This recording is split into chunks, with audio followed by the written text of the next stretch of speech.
नमस्कार। प्रस्तुत है आज का चिंतन। हमारे आज के विचारों में जो विकृति आ गई है उसको सुधारने और चिंतन की दिशा परिष्कृत करने के लिए हमें नए सिरे से विचार करना होगा और अनौचित्य का स्थान औचित्य को देना होगा। चिंतन में अंधकार का सबसे बड़ा अभिशाप हमारी विचार पद्धति में निकृष्टता घुस पड़ने के रूप में ही मिला है। उसी ने अवसर और अधःपतन की परिस्थितियां उत्पन्न की हैं। जब तक उसे समझा और सुधारा न जाएगा, वर्तमान दुर्दशा से छुटकारा न मिल सकेगा। जीवन का लक्ष्य, स्वरूप, उद्देश्य यदि ठीक तरह से समझ में आ जाए, उसे पूरा करने में इस अनुपम स्वर्णिम अवसर की सफलता समझ ली जाए, तो मनुष्य अध्यात्म आस्था के आधार पर अपनी गतिविधियां और विचारणाएं उत्कृष्ट प्रयोजनों की दिशा में नियोजित किए रह सकता है। आज का मनुष्य अपने को शरीर मात्र मानता है, शरीर सुखों में ही जीवन की सफलता देखता है। वाहवाही की लालसा, बड़प्पन का प्रदर्शन, धनी बनने की लिप्सा उसके प्रिय विषय बन गए हैं। पेट और प्रजनन के लिए सारा समय और मनोयोग लगता है। भौतिक उपलब्धियों में ही सफलता दिखती है। परमार्थ में उतनी ही रुचि रहती है जितनी से तुरंत वाहवाही मिल जाए। हमारी मान्यता होनी चाहिए कि ईश्वर सर्वव्यापी है, न्यायकारी और सत प्रवृत्तियों को पसंद करने वाला है। उसकी सृष्टि में पूर्ण न्याय और व्यवस्था है।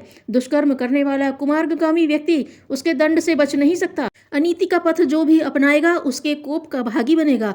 आज लोग ईश्वर को मानवीय दुर्बलताओं से भी अधिक घटिया स्तर का एक मनुष्य मात्र मान बैठे हैं, जो थोड़ी प्रशंसा, भोग, प्रसाद, चंदन, पुष्प आदि से लुभाया फुसलाया जा सकता है तथा पात्रता न होने पर भी मन चाहे वरदान के लिए इसी पूजा पत्री के आधार पर रजामंद किया जा सकता है। ईश्वर एक नियम, व्यवस्था, विद्या एवं सर्वजनीन चेतना है। उत्कृष्ट भावनाओं के रूप में उसे हर कोई अपने अंतःकरण में विद्यमान देख सकता है और उन उच्च संवेदनाओं को अंतरात्मा में बढ़ाकर ईश्वर की समीपता का आनंद अनुभव कर सकता है। वस्तुतः इस सृष्टि में अनेक देवताओं के अलग अस्तित्व नहीं है।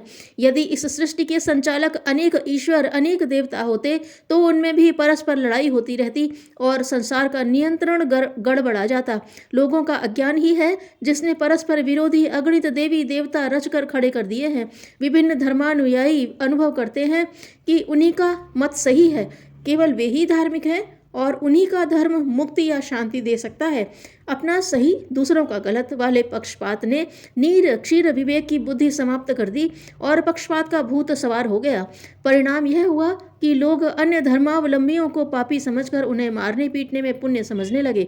इस प्रकार धर्म के आधार पर जहाँ प्रेम, एकता और सेवा भावनाएं बढ़नी चाहिए थी, वहाँ घृणा, द्वेष, उत्पीड़न और अनाचार की बढ़ोतरी हुई।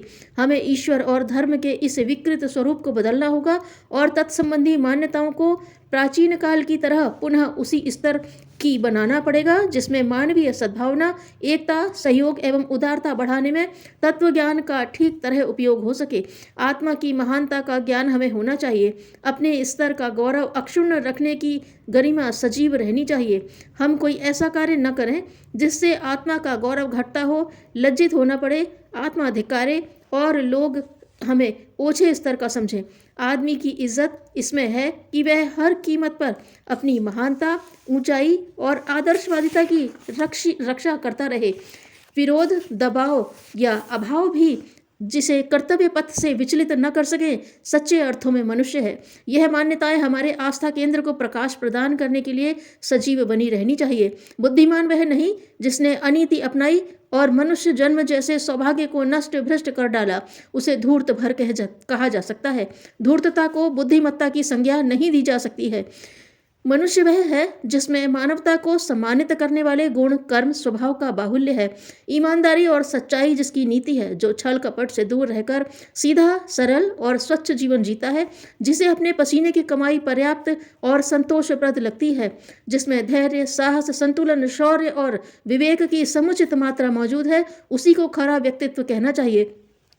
स्वच्छता, नियमितता, व्यवस्था, स्फूर्ति, उत्साह, श्रमशीलता जैसे सद्गुण व्यक्ति की प्रतिभा को निखारते हैं। सादगी, मितव्ययिता, सज्जनता, नम्रता, शिष्टाचार और भलमनसाहत जिसके स्वभाव में सम्मिलित हो जाए, समझना चाहिए कि मनुष्य की गरिमा को सार्थक बनाने की चेष्टा हो रही है। मनुष्यता की सार्थकता इस बात में है कि उसे हर दृष्टि से, हर क्षेत्र में प्रामाणिक माना जाए। जो कहे वह सच निकले, जो वायदा करे उसे निभाए, भीतर और बाहर की वचन और कर्म की स्थिति में अंतर जहाँ नहीं दिख पड़े, समझना चाहिए वहीं मनुष्यता जीवित है। हमें ऐसे ही व्यक्तियों का निर्माण करना चाहिए। धन की जरूरत जीवन निर्वाह के लिए है, इस दृष्टि से उसे कमाया तो जाए, पर उसके लिए इतना न ललचाया जाए कि सारा समय उसी के लिए खर्च हो जाए, जीवन लक्ष्य पूरा करने के लिए अवकाश ही न मिले। लालच ऐसा भी न हो कि नीति अनीति का, उचित अनुचित का भेद छोड़कर किसी भी तरीके से पैसा इकट्ठा किया जाने लगे, कुटुंब कम बढ़ाया जाए। जिन आश्रितों का उत्तरदायित्व कंधों पर है, उन्हें अपनी सामर्थ्य के अनुसार सुविकसित, सुसंस्कृत एवं स्वावलंबी बनाने का प्रयत्न तो किया जाए, पर यह न सोचा जाए कि इनके लिए 7 पुश्त तक बैठकर खाने के साधन छोड़कर मरा जाए। अपने और परिवार के उचित निर्वाह के उपरांत बचा हुआ धन निश्चित रूप से समाज की संपत्ति है। उस पर पिछड़े हुए, दुखी और अज्ञानग्रस्त लोगों का हक है। आलस्य, प्रमाद, व्यसन एवं अस्त व्यस्त गतिविधियों में समय और शक्तियाँ खर्च करने के बजाय हमें अपने समय, श्रम और मनोयोग का उपयोग अपनी शारीरिक, मानसिक एवं आत्मिक शक्तियों के अभिवर्धन में नियोजित करना चाहिए।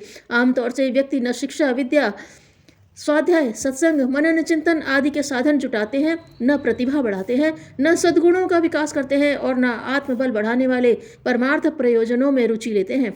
यह नितांत आवश्यक उपलब्धियां प्रायः उपेक्षित ही बनी रहती हैं और लोग केवल पैसा भर पाकर संतुष्ट रहते हैं। वे नहीं जानते कि व्यक्तित्व के समग्र विकास बिना मानव जीवन वस्तुतः अधूरा, अपूर्ण और अविकसित ही माना जाता है। जीवन जीने की कला हमें सीखनी चाहिए और भौतिक संपदाओं की तुलना में गुण, कर्म, स्वभाव पर अवलंबित विभूतियों को प्रमुखता देनी चाहिए। महामानव बनने के लिए सद्गुणों की, सद्भावनाओं की विभूति संपदा चाहिए। मात्र धन दौलत ही किसी के बड़प्पन का आधार नहीं बन सकती। जिन विचारणाओं, आदतों, मान्यताओं, परिस्थितियों अथवा परंपराओं के कारण मनुष्यता को कलंकित करने वाले दोष दुर्गुण बढ़ते हों, उन सबका उन्मूलन किया जाना चाहिए।